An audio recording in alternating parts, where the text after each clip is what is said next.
উম্মত, আমার 23 বছরের এত চোখের পানির কথা একবারও মনে হয় নাই? কি আনছো এটা আমারে? উম্মত, তুমি জানো না আমি যে তায়েফের পাথরের আঘাতে পুরা পিঠ চালনির মতো ঝাঁঝরা বানায় ফেলছে আমার? শোনো নাই তুমি? আমারে যে উহুদের ময়দানে দান দান শহীদ করে রক্তাক্ত করছে, তুমি শোনো নাই? আমি যে 14 দিন পেটে ক্ষুধার তাড়নায় পাথর বাঁধছিলাম, উম্মত, তোমার মনে নাই? একবারও শোনো নাই আমার ক্ষুধার কষ্ট, আমার পিঠের ব্যথা, আমার দাঁতের ব্যথা, আমার কাঁধে 2টা কড়া ঢুকে গেছে? উম্মত, আমার ঘরে 3 মাস আল্লাহর নবীর স্ত্রী আয়েশা বলছে, আল্লাহর কসম উম্মত, আম্মা জান আয়েশা বলে, 1 ফোঁটা চুলায় আগুন জ্বলে নাই। মা আওকাদাত ফি আবিয়াতে রাসূলিল্লাহ নারুন, নবীর একজন বিবির ঘরেও আগুন জ্বলে নাই। আল্লামা ইকবাল বলে, হায় নবী, কি নজর আপনার, আপনার চোখের কি পাওয়ার, যে সেই চোখের দৃষ্টি ফেললেন যার উপরে, সে এখন যাকে ছোঁয়, যার দিকে দেখে, তাকে সুস্থ বানায় ফেলে, ইমানদার বানায় ফেলে।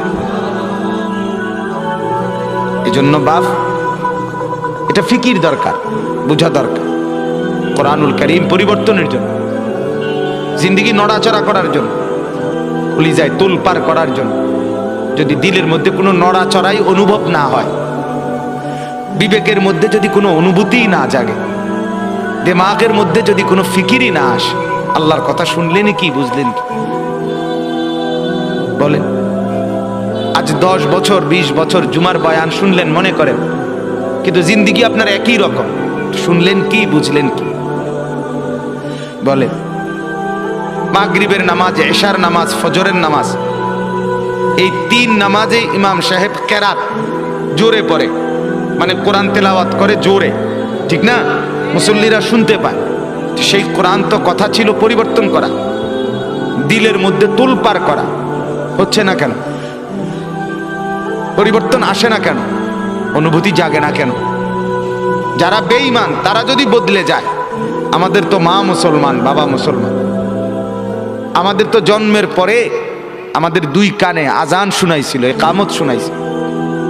আমাদেরকে তো হিন্দি সিনেমার গান শোনায় না, নর্তকীর নাচ দেখায় নাই ছোটবেলা, আজান শুনাইছিল কান। তো বদলাবে না কেন? চেঞ্জ হবে না কেন? মূল একটা কারণ, আপনি সিদ্ধান্ত নিয়ে নিছেন আগেই, এটা আমার জন্য না, এখানে আমার জন্য কিছু নাই, আমার এখান থেকে কোনো নেওয়ার মতো কিছু নাই। হুজুররা হুজুরদের প্রয়োজনে বলে, এগুলো হুজুরদের বিষয়। এই জিন্দেগির এই সিদ্ধান্ত ইচ্ছা করে আপনি দরজা বন্ধ করে দিছেন, ইচ্ছা করে সিটকারি লাগাই দিছেন, ইচ্ছা করেই লাইট বন্ধ করে দিছেন, আপনার হাতে আপনি সুইচ বন্ধ করে দিছেন, নিজের হাতে নিজে দরজা বন্ধ করে দিছেন, নিজের হাতে নিজে সিটকারি লাগাই দিছেন। আপনি জানায় দিছেন এগুলো আমার জন্য না, কোরআনের কথাগুলো আমার জন্য না, আমি এগুলো পারবো না, আমি এগুলো বুঝতাম না। না বাপ, আল্লাহর দোহাই, কোরআন আপনার জন্য, কোরআন আমার জন্য, কোরআন বদলাবার জন্য, কোরআন চেঞ্জ করার জন্য। পৃথিবীতে আর কোনো কিতাব নাই, আর কোনো বই নাই, আর কোনোটা নাই যেটা মানুষ গড়ে। শুধু কোরআনই মানুষ গড়ে দেয়, মানুষ গড়ে, মানুষ বানায়। বাংলা, অঙ্ক, ইংরেজি, পদার্থ, জীববিজ্ঞান, রসায়ন বিজ্ঞান, উচ্চতর গণিত, তথ্য যোগাযোগ প্রযুক্তি, আপনি বলেন দাঁড়ায়, আপনারা সবাই শিক্ষিত মানুষ, স্কুলে পড়ুয়া, কলেজে পড়ুয়া ছাত্র ভাইয়া।